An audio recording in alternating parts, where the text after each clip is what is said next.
নমস্কার বন্ধুরা, এই ভিডিওতে আমরা দেখতে যাব এসটিজিটির বেঙ্গলি ভার্সন সিলেবাস। তো অনেকে আমাকে রিকোয়েস্ট করেছো যে স্যার এসটিজিটির বেঙ্গলি ভার্সন সিলেবাসটা নিয়ে যদি একটা ভিডিও করেন খুব ভালো হতো। তো ফাইনালি তোমাদের জন্য নিয়ে এসেছি এসটিজিটির বেঙ্গলি ভার্সন সিলেবাস। এই সিলেবাসের মধ্যে দিয়ে তোমরা দেখতে পাবে যে এক্স্যাক্টলি তোমাদের এসটিজিটির মধ্যে কি কি পরীক্ষা হবে বা কত নাম্বার পরীক্ষা হবে, সব কিছু এভরিথিং। দেখো, আমি প্রথমে বলে দিচ্ছি, এটা টোটাল 150 মার্কের পরীক্ষা। তো এর মধ্যে চ্যাপ্টার রয়েছে, চ্যাপ্টার থেকে বড় আমাদের সাবজেক্টগুলি জানতে হবে, ঠিক আছে? সাবজেক্ট রয়েছে 4টা: বাংলা, ইংলিশ, হিস্ট্রি, জিওগ্রাফি। তো এর মধ্যে বাংলা পরীক্ষা হয় 35 নাম্বার, ইংলিশ পরীক্ষা হয় 35। তাহলে কত হলো? 35 35 70, আর বাকি রয়েছে 80 নাম্বার। তো এর মধ্যে ইতিহাস থেকে 40, জিওগ্রাফি থেকে 40, 40 40 80, এখানে 35 35 70, 70 আর 80 150, 150 মধ্যে পরীক্ষা। তো আরেকটা কথা বলে রাখছি, দেখো তোমরা অনেকে বলতে পারো যে স্যার কত পেলে পাস। দেখো আমি বলছি, এটা টেট 1 বা টেট 2 এরকম না যে 90 পেলে চাকরি, 83 পেলে চাকরি। এটা এসটিজিটি, এটা পুরোটা র্যাঙ্কিং এর উপর। যেমন মানে যে বিজ্ঞপ্তি বেরিয়েছে না, রিকোয়ারমেন্ট 700 পোস্ট, এর মধ্যে যদি মনে করো জেনারেলের ক্ষেত্রে যদি 350 জন নিয়ে নেয়, তো এর মধ্যে প্রথম সব থেকে বেশি নাম্বার পাওয়া 350 জনকেই তারা চাকরি দেবে। এবং সেটা 100 হতে পারে, 110 হতে পারে, 115 হতে পারে। এমনও দিন গিয়েছে যে 70 পেয়েও এসটিজিটিতে চাকরি পেয়েছে, কারণ সেটা 2019-20 সময়। তো বিএড তেমন করা স্টুডেন্ট নাই বা এরকম আর কি। কিন্তু এখন কিন্তু রিকোয়ারমেন্ট মানে নেওয়ার থেকেও বড় ক্যান্ডিডেট বেশি হয়ে গিয়েছে, যার জন্য তোমরা একটু বেশি পরিশ্রম করতে হবে। মিনিমাম 100 থেকে 110-এর মধ্যে থাকতেই হবে নাম্বার, নাহলে তোমরা কেউ পাবে না, ঠিক আছে? তার কথা না বলে চলো দেখে নিই পুরো এসটিজিটির বেঙ্গলি ভার্সন সিলেবাসটা, ঠিক আছে? দেখো, প্রথমে বাংলা, তোমাদের বাংলা টোটাল 35 নাম্বার যে আসবে সেটার সিলেবাসগুলি কি কি। একদম প্রথমেই তোমরা দেখতে পাচ্ছ একটা পার্টে যে কবি সাহিত্যিকগুলি, ট্যাটের মধ্যে যেরকম 22 জন ছিল, এখানে আপাতত এখানে 10-11 জনের মতো রয়েছে, ঠিক আছে? তো তারপরে তোমরা দেখতে পাবে এটা বাংলা ভাষার জন্ম, চর্যাপদ, অনুবাদ, কাব্য, রামায়ণ, মহাভারত, এরকম করে তোমরা দেখতে পাবে এগুলি। তারপরে 3 নাম্বার যেটা খুব সুন্দর করে রয়েছে এখানে, বাংলা গদ্য সাহিত্যের বিকাশ, ফোর্ট উইলিয়াম কলেজের লেখক গোষ্ঠী। এই তো যেমন মৃত্যুঞ্জয় বিদ্যালঙ্কার, ঠিক আছে, রামরাম বসু, উইলিয়াম কেরি, এরকম 4-5 জন রয়েছে, তাদের সম্পর্কে। তারপর ঈশ্বরচন্দ্র বিদ্যাসাগর সম্পর্কে পড়তে হবে তোমাদের।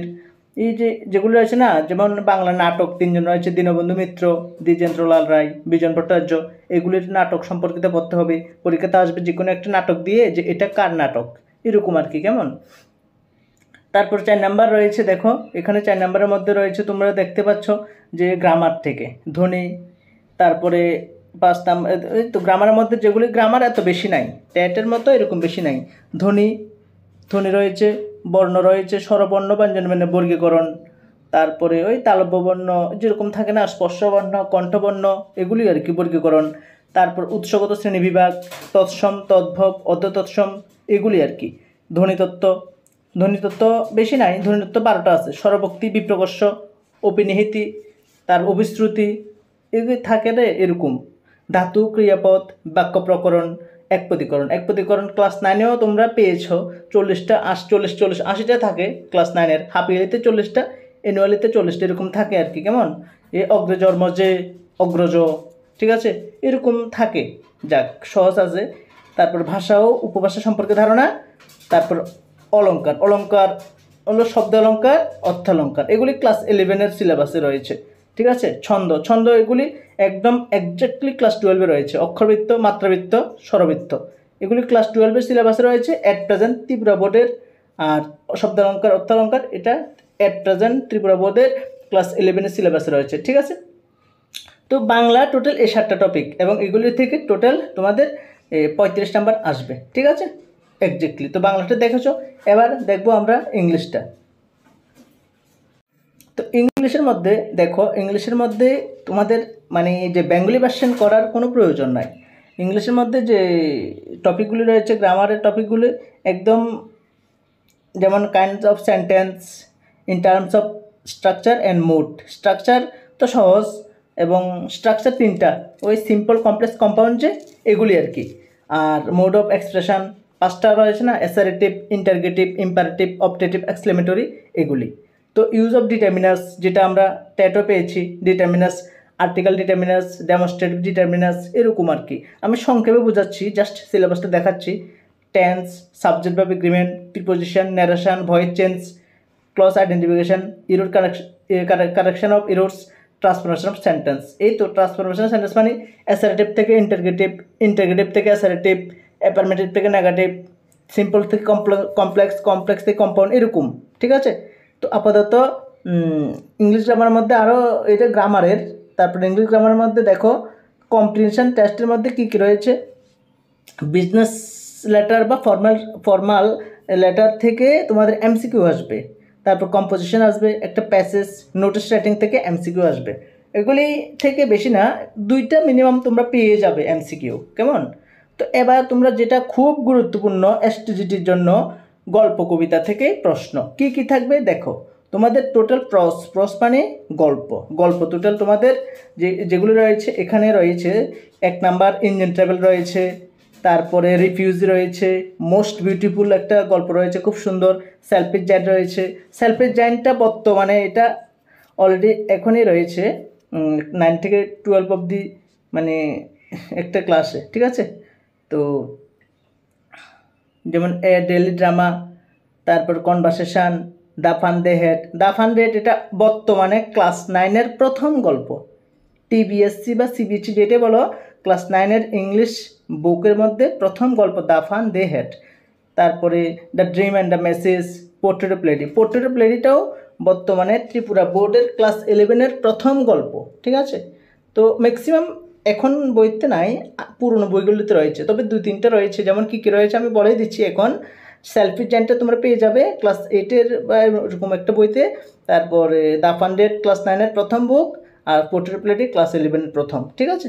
তো এবার পয়েমসের মধ্যে তোমরা যেগুলো দেখতে পাবে, দেখো পয়েমসের মধ্যে কী কী দেখতে পাবে, মানে কবিতার মধ্যে একদম সহজ, লাভলি স্ট্রি, তারপর স্টুপিডিটি স্ট্রিট, তারপর ড্যাফোডিলস, তারপর সিলভার, ওয়ান্ডার ট্রাস্ট, তারপর stopping by the woods on a snow evening, তারপর দেখতে পাবে তোমরা রিং আউট, ওয়াইল্ড বেলস, আরেকটা দেখতে পাবে sonnet to the pupils of the Hindu college, যেটা হলো ওই তো হেনরি লুই ভিভিয়ান ডিরোজিওর লেখা।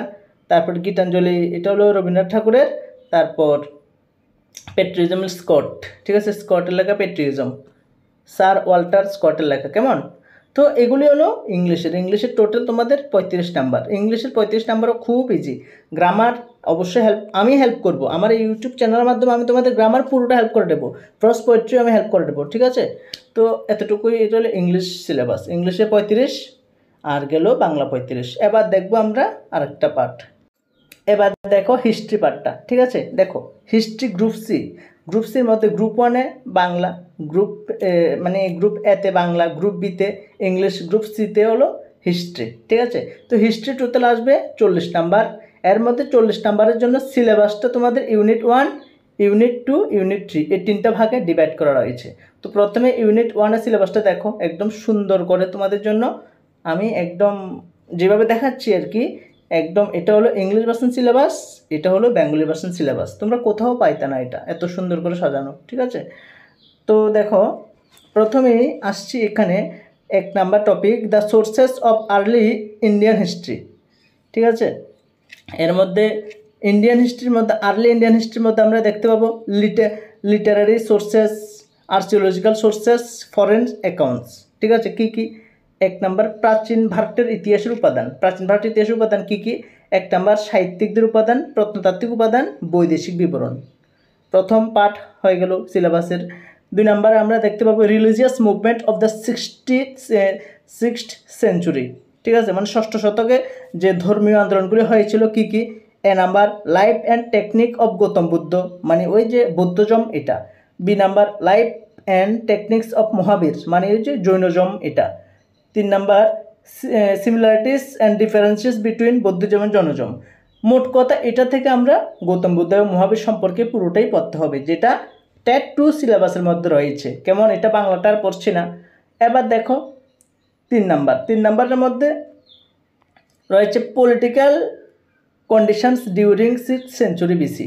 খ্রিস্টপূর্ব 6ষ্ঠ শতকের রাজনৈতিক অবস্থা, মানে তৎকালীন সময় কীরকম রাজনৈতিক অবস্থা ছিল।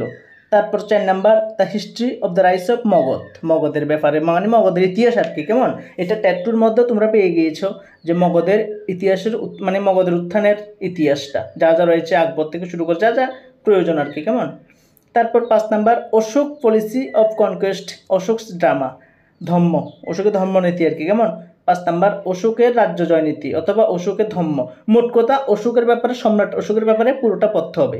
ঠিক আছে। এবার আমরা দেখতে পাবো 6 নাম্বারের মধ্যে রয়েছে civilisation in the Gupta age, art and architecture literature in the Gupta age, মানে গুপ্ত যুগের স্থাপত্য ভাস্কর্য, তারপর চিত্রকলা সাহিত্য, মানে গুপ্ত যুগ সম্পর্কে মোটামুটি পড়তে হবে। কেমন, এগুলি একদম মেনশন করা রয়েছে, এসটিজিটির মধ্যে মেনশন করা রয়েছে।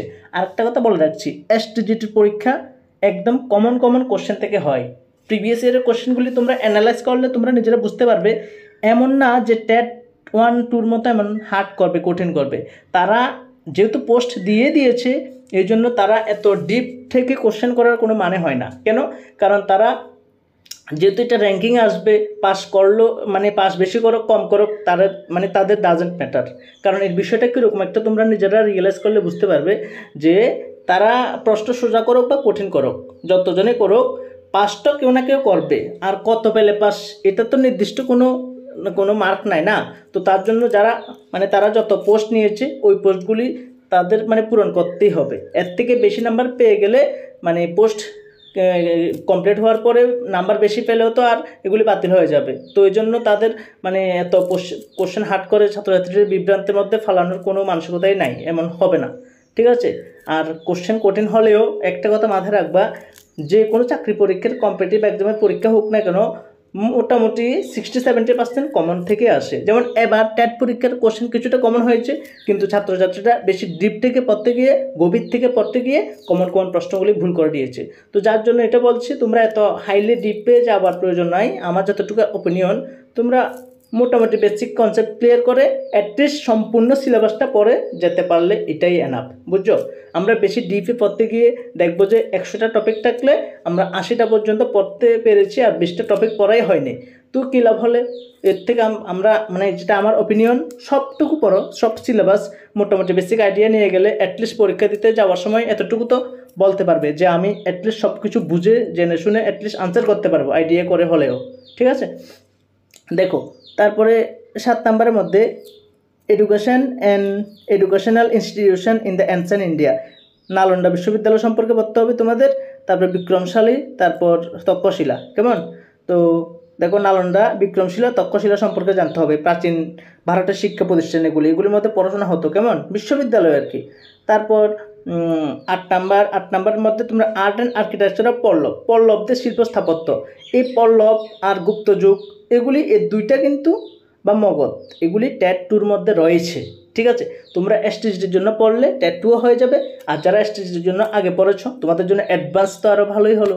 ঠিক আছে। এবার দেখবো আমরা ইউনিট 2-র মধ্যে তোমরা দেখতে পাচ্ছ যে কী কী রয়েছে। দেখো ইউনিট 2-র মধ্যে একদম 1 নম্বর রয়েছে establishment and consolidation of the Delhi Sultan with reference. Delhi সুলতানের মধ্যে একদম মেনশন করে দিয়েছে ইলতুৎমিশের ব্যাপারে পড়তে হবে, গিয়াসউদ্দিন বলবানের ব্যাপারে পড়তে হবে।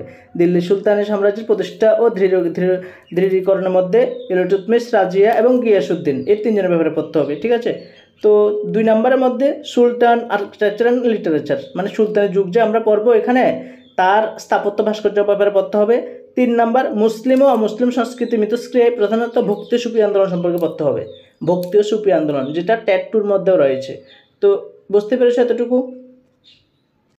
তোমরা ইউনিট 2-র মধ্যে আরও পড়তে হবে তোমাদের, সেটা আমি দেখাচ্ছি। দেখো 4 নম্বর মুঘল আফগান কন্টেস্ট ফর সাপ্রেমসি 1556, অর্থাৎ 1556 সালে সার্বভৌমত্বের জন্য মোগল আফগান সংঘর্ষ, মানে মোট কথা মোগল এবং আফগানদের মধ্যে যে দ্বন্দ্ব লড়াই ঝগড়া হয়েছিল ওইটার ব্যাপারে পড়তে হবে। তারপর 5 নম্বর শেরশাহের অ্যাডমিনিস্ট্রেটিভ যে রিফর্মস, অর্থাৎ শেরশাহের যে শাসন, মোট কথা শেরশাহের ব্যাপারে পড়তে হবে। তারপর ঔরঙ্গজেব ব্যাপারে এবং মুঘল এবং শিখদের যে সম্পর্ক ছিল, মুঘল এবং শিখ ঔরঙ্গজেবের সময়, ঔরঙ্গজেবের রাজত্বকালে মুঘল এবং শিখদের সম্পর্কে পড়তে হবে। 7 নম্বর মুঘল মারাঠা সম্পর্কে পড়তে হবে। তো 8 নাম্বার পড়তে হবে তোমাদের মুঘল শিল্প, স্থাপত্য, ভাস্কর্য, চিত্রকলা। ঠিক আছে, টপিকগুলি মেনশন করে দিয়েছে, এর থেকে সুবিধার কি করবে, তাই না? তো দেখো এবার আমরা দেখতে পাবো যে ইউনিট 2। ইউনিট 2-র মধ্যে তোমরা দেখতে পাচ্ছ শেষ ইউনিট 2, এবার ইউনিট 3। ইউনিট 3-র মধ্যে তোমরা দেখো এখানে লাস্ট হিস্ট্রির মধ্যে ইউনিট 3 হলো শেষ। এক্সপ্যানশন অফ ব্রিটিশ পাওয়ার, মানে ব্রিটিশ সাম্রাজ্যের বিস্তার, মানে ইংরেজরা প্রথম এই যে ইস্ট ইন্ডিয়া কোম্পানির মধ্যে দিয়ে কীভাবে ভারতে প্রথম আসলো, এই যে 1651 সালে যে প্রথম 1651 সালে যে প্রথম কলকাতার হুগলি নদীর তীরে ইস্ট ইন্ডিয়া কোম্পানি প্রথম বাণিজ্য কুঠি স্থাপন করলো। তারপরে ধীরে ধীরে 1757 সালে পলাশী যুদ্ধ, 1857 সালে সিপাহী বিদ্রোহ, তারপরে কত বিদ্রোহ, গান্ধীজির নেতৃত্বে নেতাজি সুভাষচন্দ্র বসু থেকে শুরু করে অসহযোগ আইন অমান্য, ডান্ডি অভিযান, গান্ধী আরণ চুক্তি, পুনা চুক্তি, ভারত ছাড়ো আন্দোলন, কত আন্দোলন হলো, তাই না? এই যে 1 নম্বর ব্রিটিশ সাম্রাজ্যের বিস্তার, এটা পড়তে হবে। তারপর 2 নম্বর তোমাদের পলাশী থেকে বক্সার পর্যন্ত যত কিছু হলো, পলাশী যুদ্ধ, বক্সারের যুদ্ধ, দেওয়ানি লাভের গুরুত্ব, এগুলি পড়তে হবে, এগুলি ট্যাটেও রয়েছে। 3 নম্বর ভূমি রাজস্ব ব্যবস্থা, চিরস্থায়ী বন্দোবস্ত নীতি সম্পর্কে পড়তে হবে তোমাদের। 4 নম্বর আয়তোয়ারি বন্দোবস্ত ও মহলওয়ারি বন্দোবস্ত, এটা পড়তে হবে, খুব সুন্দর করে দিয়েছে। তারপরে যে আমরা ওই যে ট্যাটের মধ্যে পড়েছি না যে 19 শতকের সমাজসংস্কারকগুলি, এখানে আরও কমিয়ে দিয়েছে। রাজা রামমোহন রায়ের ব্যাপারে পড়তে হবে, ডিরোজিওর ব্যাপারে পড়তে হবে, হেনরি লুই ভিভিয়ান ডিরোজিও, তারপর স্বামী বিবেকানন্দের ব্যাপারে পড়তে হবে। তো বাংলার মধ্যে আমরা স্বামী বিবেকানন্দের ব্যাপারে পড়বো, তো এখানেও হয়ে যাবে, ঠিক আছে? তো এখানে আরও কি রয়েছে দেখো, এখানে 6 নম্বর রয়েছে স্যার সৈয়দ আহমদ খানের ব্যাপারে পড়তে হবে এবং আলিগড় আন্দোলন, ঠিক আছে, জাতীয় চেতনার উত্থান ও ভারতীয় জাতীয় আন্দোলনের প্রথম পর্যায়ে যে আমরা কিভাবে জাতীয় কংগ্রেসের প্রতিষ্ঠার ব্যাপারে পড়তে হবে, কারণ 1885 সালে প্রথম জাতীয় কংগ্রেস প্রতিষ্ঠিত হয়েছিল এবং এই জাতীয় কংগ্রেস প্রতিষ্ঠার মধ্যে দিয়ে ভারতের মধ্যে বিভিন্ন বড় বড় মানে দেশপ্রেমিক জন্ম নিয়েছে, যেমন ভগৎ সিং, লাল বালপাল নামে পরিচিত এরকম লাল লাজপত রায়, বাল গঙ্গাধর তিলক, এরকম বিপিনচন্দ্র পাল, নেতাজি সুভাষচন্দ্র বসু, মহাত্মা গান্ধী, ক্ষুদিরাম বসু, অনেক মানে বীর সৈনিক জন্ম নিয়েছে ভারতের বুকে। তারপর তারা আস্তে আস্তে ধীরে ধীরে জাতীয় কংগ্রেসের হয়ে কাজ করে তারা ইংরেজের বিরুদ্ধে লড়া শুরু করেছে। তো এটাই আমরা পড়ব এখানে, ভারতীয় জাতীয় আন্দোলনের প্রথম পর্যায়ে জাতীয় কংগ্রেসের প্রতিষ্ঠা। তারপর লর্ড কার্জনের নেতৃত্বে যে হয়েছিল না বঙ্গভঙ্গ আন্দোলন, তো সেটাই আমরা পড়ব। স্বদেশী আন্দোলন, বয়কট আন্দোলন, সব বঙ্গভঙ্গকে কেন্দ্র করে। কিন্তু এই বঙ্গভঙ্গ আন্দোলনের মধ্যে দিয়ে কিন্তু রবীন্দ্রনাথ ঠাকুর কিন্তু রাখি বন্ধন উৎসবটা চালু করেছিল, ঠিক আছে? এই যে আমরা এটার মধ্যে দিয়ে যে হিন্দু মুসলিমের মধ্যে একটা বিভেদ সৃষ্টি করতে চেয়েছিল ইংরেজরা, সেটাই মেটানোর জন্য রবীন্দ্রনাথ ঠাকুর রাখি বন্ধন উৎসবটা চালু করেছিল। তো যাই হোক, এগুলো আমরা পড়ব। স্বদেশী আন্দোলন, তারপর স্বদেশী ও বয়কট, দুটো আন্দোলন হয়েছিল, এগুলির ব্যাপারে আমাদের পড়তে হবে। তারপরে আমাদের এখানে দেখো 8 নম্বরের মধ্যে আমরা দেখতে পাবো, 8 নম্বরের মধ্যে দেখতে পাবো যে ভারতের স্বাধীনতা আন্দোলন একদম একটু আগে যে বলেছি না, অসহযোগ আন্দোলন, খিলাফত আন্দোলন, রাওলাটাইন, জালিয়ানওয়ালাবাগ হত্যাকাণ্ড, তারপরে চোরা ঘটনা, তারপর সাইমন কমিশন, ডান্ডি অভিযান, আইন অমান্য আন্দোলন, গান্ধী আরণ চুক্তি, পুনা চুক্তি, ভারত ছাড়ো আন্দোলন, নেতাজি সুভাষচন্দ্র বসুর নেতৃত্বে, মানে যত কিছু হয়েছে সবগুলি পড়তে হবে 1920 থেকে 1947 সালের মধ্যে। ক্লিয়ার আশা করি। তারপরে দেখো এখানে কিছু মেনশন করে দিয়েছে যে কোন আন্দোলনগুলি থেকে মোস্টলি পড়তে হবে। 1920 থেকে 47 সালের মধ্যে 1 নম্বর খিলাফত আন্দোলন, খিলাফতটা হয়েছিল কিন্তু 1919 সালে, কিন্তু এখানে 1920 থেকে বলেছে। তারপরে তোমাদের পড়তে হবে যেহেতু মেনশন রয়েছে। অহিংস অসহযোগ আন্দোলন, যেটা গান্ধীজির নেতৃত্বে 1920 সালে শুরু হয়েছিল। তারপরে এই 1920 সালে শুরু হয়েছে, কিন্তু চোরা ঘটনার কারণে 1922 সালে কিন্তু গান্ধীজিকে এটা প্রত্যাহার করে নিতে হয়েছে, ঠিক আছে? এগুলি পড়বে তোমরা। তারপরে 1930 সালে হওয়া আইন অমান্য আন্দোলন, তারপরে ভারত ছাড়ো আন্দোলন 1942 সালে হয়েছে, ঠিক আছে? এগুলি পড়তে হবে। আমি যেভাবে সালগুলি মনে রেখে মুখস্থ আকারে বলছি তোমাদের, এইভাবেই কিন্তু তোমাদের জানতে হবে। তারপরে 9 নম্বর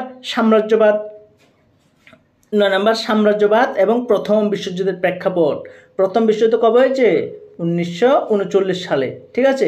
1939 থেকে 45 সাল অবধি হয়েছিল প্রথম বিশ্বযুদ্ধ। না, হ্যাঁ, 1906টা প্রথম না, এটা দ্বিতীয় বিশ্বযুদ্ধ। প্রথমটা 1914 সালে হয়েছিল, ঠিক আছে? তো প্রথম বিশ্বযুদ্ধের ব্যাপারে পড়তে হবে। তো এইরকম আর কি, বুঝতে পারছো? তো ইতিহাসটা মোটামুটি শেষ করে দিয়েছি। এবার এই ইতিহাস 3টা ইউনিটে আমি একদম ইতিহাসের চ্যাপ্টার টপিকগুলি তো একদম ইজি, বুঝতে পারছো? তোমরা অবশ্যই করে নেবে টপিক ওয়াইজ। এবার আমরা দেখব জিওগ্রাফি। দেখো জিওগ্রাফির মধ্যে একদম প্রথম সেম জিওগ্রাফির মধ্যেও তোমাদের 40 নম্বর পরীক্ষা হবে। ইউনিট 1, ইউনিট 2, ইউনিট 3 3টা পার্টে হবে পরীক্ষা। তো প্রথম পার্ট 1 নাম্বার, যে আমি ইংলিশটা নাই পড়ছি, বেঙ্গলি ভার্সনতে দেখাচ্ছি। 1 নাম্বার গ্রহ সম্বন্ধীয় ব্যবস্থা, অর্থাৎ এর মধ্যে মেনশন করে দিয়েছে কোন গ্রহের ব্যাপারে। গ্রহরূপে পৃথিবী, মানে যে 8টা গ্রহ রয়েছে না, বুধ, শুক্র, পৃথিবী, মঙ্গল, বৃহস্পতি, শনি, ইউরেনাস, নেপচুন, প্লুটো লাগবে না। এই 8টা মানে গ্রহগুলির মধ্যে 1 নাম্বার, 3 নাম্বার, তৃতীয়তম গ্রহ হলো পৃথিবী না, পৃথিবী সম্পর্কে পড়তে হবে। 2 নাম্বার পৃথিবীর গতি, এই তো আহ্নিক গতি, বার্ষিক গতি, এগুলি ব্যাপারে পড়তে হবে। আহ্নিক গতি হলো পৃথিবী নিজ অক্ষের চারিদিকে ঘুরে যায় প্রত্যেক দিনে আহ্নিক গতি হয়। তো বার্ষিক গতি হলো এই যে সূর্যকে কেন্দ্র করে পৃথিবীটা নিজের অক্ষের চারিদিকে ঘুরতে যে চারিদিকে ঘুরে আসবে, এটি হলো বার্ষিক গতি। তো আহ্নিক গতির সময়কাল মোটামুটি 24 ঘন্টা, বার্ষিক গতির সময়কাল 365 ডেজ, এরকম আর কি, কেমন? তো তারপর 3 নাম্বার আমাদের পড়তে হবে ভূপৃষ্ঠের কোন স্থানের অবস্থান নির্ণয়। এটার জন্য আমাদের পড়তে হবে অবস্থান নির্ণয়ের জন্য অক্ষাংশ দ্রাঘিমাংশ পড়তে হবে, ঠিক আছে? ল্যাটিটিউড লঙ্গিটিউড পড়তে হবে। তারপর 4 নাম্বার শিলামণ্ডলের মধ্যে আমরা মানে মাটির মধ্যে আর কি কী দেখতে পাই, ভূমিকম্প দেখতে পাই, অগ্নুৎপাত দেখতে পাই, ভূমিরূপ মানে ভূমির রূপটা আর কি, যে আমরা অনেক সময় অনেক কিছু দেখতে পাই না, যে পাহাড়, সমভূমি, মালভূমি, এই তো এগুলি সব ভূমির রূপ, মাটির এক একটা রূপ না, যে একটু বড় হলে মালভূমি, আর একটু বড় হলে পাহাড়, আর একটু বড় হলে পর্বত, এরকম এগুলির ব্যাপারে পড়তে হবে। তারপর আবহবিকার মানে তো আমরা জানি যে ওই ভূমিকম্প হয় না, মানে বৃষ্টিপাত, তারপর বায়ুপ্রবাহ, এগুলোর মাধ্যমে মাটি যখন ক্ষয় হয়ে যায়, এগুলি তো মানে আবহাওয়া চেঞ্জ হয় না, প্রাকৃতিক চেঞ্জ হয়ে যায়, আবহবিকার। তারপর এগুলি যখন এক স্থান থেকে অন্য স্থানে চলে যায়, তখন সেটা ক্ষয় পরিবহন, নদীর কাজ, এটা ট্যাটও রয়েছে, হিমবাহের কাজ, বায়ুর কাজ, কার্স্ট, সমুদ্র তরঙ্গ, এগুলি ট্যাট 2-র মধ্যে পেয়েছো তোমরা, কেমন? তারপর 5 নাম্বার তোমরা পেয়ে যাবে, 5 নাম্বারের মধ্যে তোমরা পেয়ে যাবে যে বায়ুমণ্ডলের মধ্যে উপাদান, এই তো কার্বন ডাইঅক্সাইড, নাইট্রোজেন, অক্সিজেন, এগুলির কত পার্সেন্ট করে রয়েছে, এইগুলি আর কি। বায়ুর উষ্ণতা, বায়ুচাপের তারতম্য, বৈপরীত্য উত্তাপ, বায়ুমণ্ডলের উত্তপ্ত হওয়ার পদ্ধতি মেনশন করে দিয়েছে। পৃথিবীর চাপ বলসমূহ, বায়ু প্রবাহের ব্যবস্থা, মেঘ, অধঃক্ষেপণ, উপর থেকে নিচে বৃষ্টি পড়ছে, এটাই অধঃক্ষেপণ, মানে যা নিচে পড়ছে আর কি, কেমন? তারপরে আমরা দেখতে পাবো 6 নম্বরের মধ্যে বায়ুমণ্ডল, ঠিক আছে? জলভাগ, সমুদ্র স্রোত সম্পর্কে পড়তে হবে তোমাদের, একদম উষ্ণ সমুদ্র স্রোত, এগুলি আর কি। তারপরে তোমাদের প্রধান সমুদ্র স্রোতের বন্টন সম্পর্কে পড়তে হবে, সমুদ্র স্রোতের প্রভাব, মানে সমুদ্র স্রোতের বলে কী হয়, 6 নম্বরের পাটে এগুলি পড়তে হবে, এগুলি ট্যাটে রয়েছে। 7 নম্বর জোয়ার ভাটা একদম মানে কি বলবো, এটা মুখ্য জোয়ার, গৌণ জোয়ার, সময় কত, মুখ্য জোয়ার থেকে গৌণ জোয়ারের সময় কত, আবার মুখ্য থেকে মুখ্য জোয়ারের সময় কত, এগুলি অবশ্যই লাগবে জোয়ার ভাটা সম্পর্কে। 8 নাম্বার পরিবেশ ভূগোল, কি পরিবেশ ভূগোলের সংজ্ঞা মানে ডেফিনেশান, ভূগোলের সাথে সম্পর্ক, এগুলি পড়তে হবে তোমাদের। 9 নাম্বার তোমাদের দেখতে হবে যে দূষণ, কি বায়ু দূষণ, জল দূষণ, মাটি দূষণ এবং এগুলি প্রভাব কারণ, ঠিক আছে? এর ফলে কি রোগ হতে পারে, এগুলি আর কি। বিপর্যয়ের মধ্যে তোমাদের পড়তে হবে বন্যা ও ভূমিধস কারণ প্রভাব। বন্যা মানে ওভার জল হয়ে যায়, ভূমিধস মানে মাটি ভেঙে নিচে পড়ে যায় আর কি, কেমন?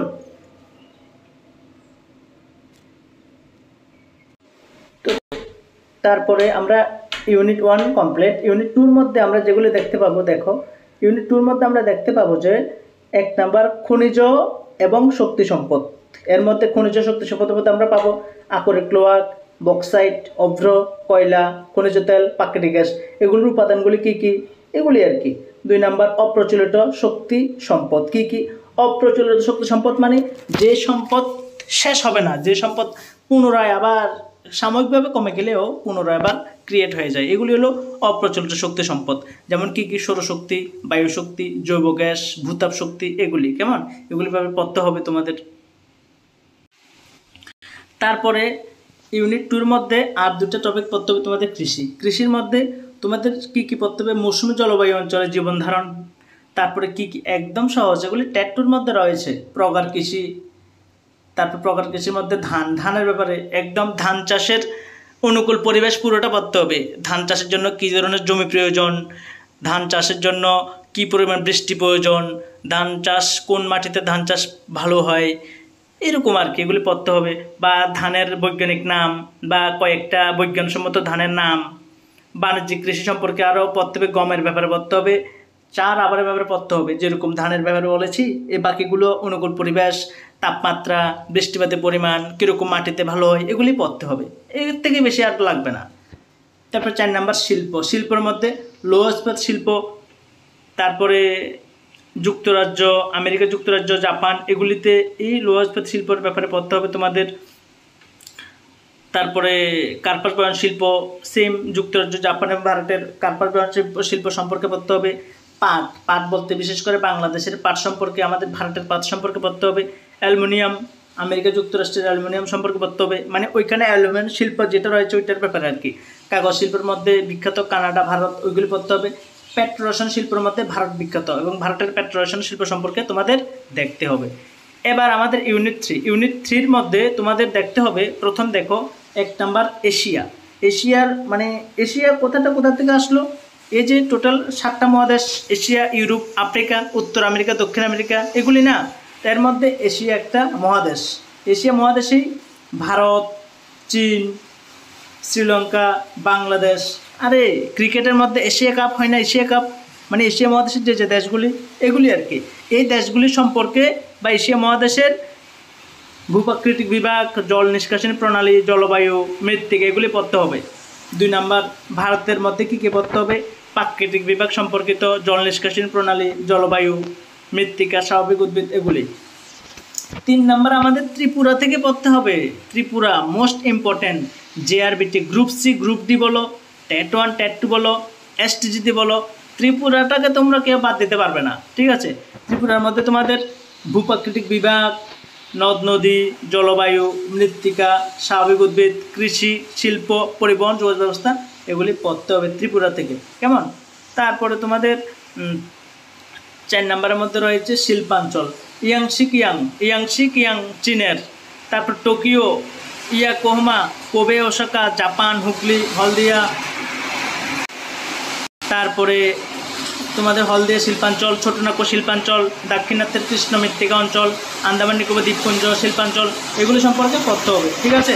তো আমি ভিডিওটা শুরু করার আগে একদম আবহাওয়াটা খুব ঠিক ছিল, এখন হঠাৎ করে বৃষ্টি চলে আসলো, যার কারণে ভিডিওটা কন্টিনিউ করতে পারছি না। তোমরা মানে ভিডিওটা দেখে নোট করে নিবা। আর আমার সাথে এসটিজিটির নোট সম্পর্কিত কোনো যোগাযোগ করতে চাইলে আমার এই নাম্বারে কন্ট্যাক্ট করবা, 9612 কেমন 261677, ঠিক আছে? তো আমার কাছে তোমরা যোগাযোগ করলে ডেফিনেটলি এসটিজিটির বেস্ট ইম্পর্টেন্ট নোট পেয়ে যাবে, ঠিক আছে? তো এতটুকু আজকের ভিডিওটা। তো নোট সম্পর্কিত কোনো যোগাযোগ লাগলে অবশ্যই আবার বলছি 9612261677 এই নাম্বারে কন্ট্যাক্ট করবে, বেস্ট নোট পেয়ে যাবে। আর সিলেবাসটা অবশ্যই তোমরা এখানে সুন্দর করে খাতায় নোট করে নেবে, বা এতটুকু আর কি, কেমন? তো আজকের জন্য টাটা, ভালো থাকবে। আর ভিডিওটা সবাই শেয়ার করে তোমাদের বন্ধুবান্ধবদের সাথে এটা একটু শেয়ার করে দাও, যাতে করে সবাই এই বেঙ্গলি ভার্সন সিলেবাসটা উইথ ইংলিশ ভার্সন সিলেবাস পেয়ে যায়, ঠিক আছে? তো আজকের জন্য টাটা।